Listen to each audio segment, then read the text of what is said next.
Thanks for joining us for this special edition of Discovering Victory. Today we're going to be having a conversation about a very important topic, and that topic is trauma. Joining me today are two of our staff members. Dr. Lynn Johns is the director of Barbara's Place, and Melissa Smith is the director of Women of Character. And it might be good for our listeners to just have a little bit about your background. Tell us about you and what you do here at America's Keswick and how God's prepared you for that role. Lynn and then Melissa.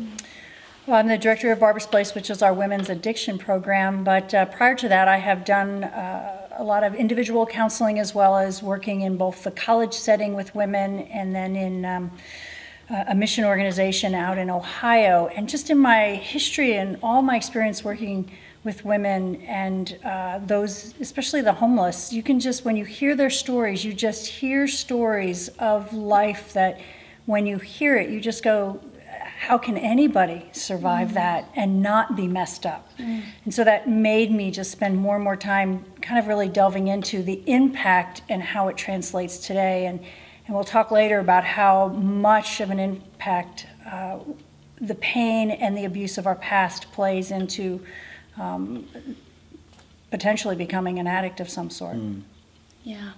You know, my heart for trauma ministry really is born out of personal experience first and foremost. I remember I lost my favorite uncle and my mother within a two-month period, and I remember when I got the news that my uncle died, I went berserk. I just went out of my mind and screaming and carrying on. 2 months later, when I found out my mother had passed away, I just shut down. I was numb, frozen, dead inside. And, you know, I faced ramifications of those losses for weeks and months and even years afterwards. So first and foremost, the personal experience. I was a police officer for 8 years, and just seeing, you know, the things that people go through, domestic violence, accidents, seeing loved ones, as Lynn mentioned, struggling with drugs and addiction. And also, I have had, you know, many family members that have struggled with personal traumas and are still grappling with the effects of that. So, you know, all of that kind of positioned me when the Lord opened the door for me to be here, you know, to have a heart for trauma ministry, having been counseled that way myself, and then also just kind of wanted being a conduit of God's grace in the lives of other hurting people, and I've been doing that for a little over 3 years here. So let's start at Melissa. Why don't you define for us what is trauma? Yeah, well, you know, trauma has Greek origins coming from the Greek, and it means wound. So, you know, we know that there's wound centers for people who have physical wounds, burns or breaks, but there's also soul wounds. And these are wounds that we incur through interactions or events, with interactions with people where there's toxic negative emotion, where we are hurt, where we are distressed, maybe something that's happened to us, maybe something we have observed happen to someone else, someone we love, or maybe if we're in a helping profession, or even just an innocent bystander at an event. But it's a soul wound, and you know, so along with that strong negative emotion, usually in terms of fear, helplessness, powerlessness, maybe disgust, things along that line, what happens is that we begin to develop core beliefs around things that we need, like we need to be safe, we need to belong, we need to have value and purpose. And so if we encounter an event where we are violated or where we're injured, and now we have this core need to be safe, and now I don't feel safe. You know, for example, January of 2016, we had an attempted break-in at my house, and so, you know, dealing with that as a police officer going on a call with a break-in, you kind of expect to encounter that kind of stuff. I didn't expect to encounter it. It was the coldest night in January. It was the night before I was doing the trauma group here for Barbara's Place, and you know, I then had to deal with feeling unsafe for several weeks, especially after the event. So strong emotion, losses are generated, and sometimes then lies about God, the world, others, ourselves are kind of encrypted and then follow us and will, in a sense, maybe inform the way we live, and we can get caught up into certain behaviors and patterns. One of the things I love about what the two of you have brought to the ministry here at America's Keswick is to help us understand that there is a correlation between trauma and addiction.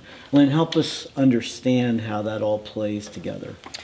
Well, as we talked before, that just seems there's a lot of stories, and it's really hard for most of us to survive any time without having experienced some sort of trauma, loss, crime.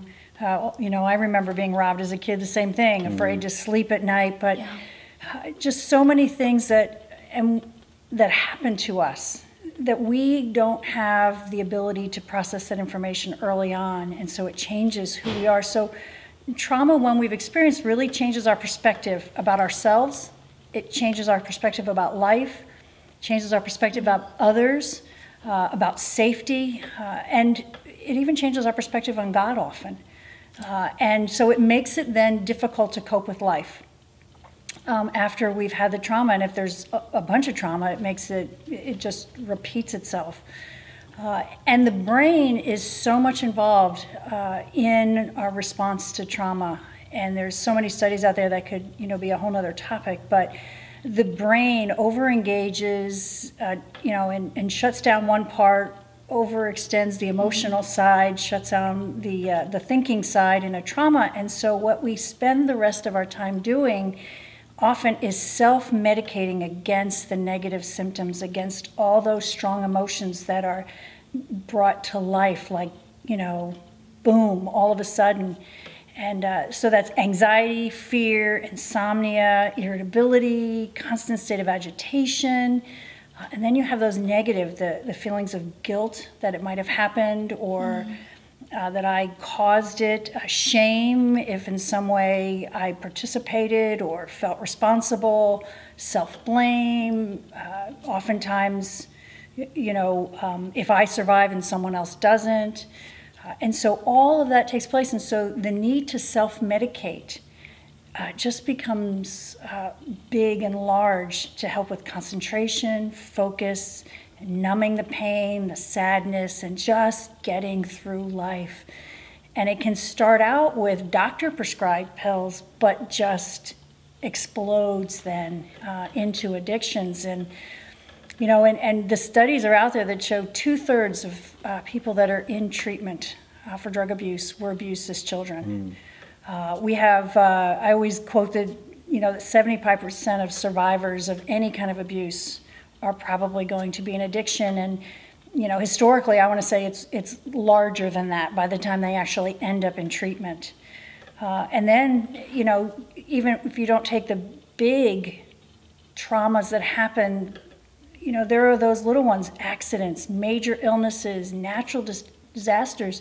33% of the people that go through those often then struggle with addiction. So it's really hard to have that kind of trauma or pain and not go into and need something to anesthetize and help us through if we have no other way or idea or can't express it or people don't understand. And one of the biggest problems with addiction then is addiction dulls the memory of the trauma, which then it becomes hidden behind the addiction. And so many get treated for addiction and they're never treated for the trauma because the trauma has been hidden by the addiction. And it's really important that we become a trauma-informed program so that we almost make the assumption that everybody coming in probably has had a trauma that needs to be addressed, or we need to help them find, discover, and express.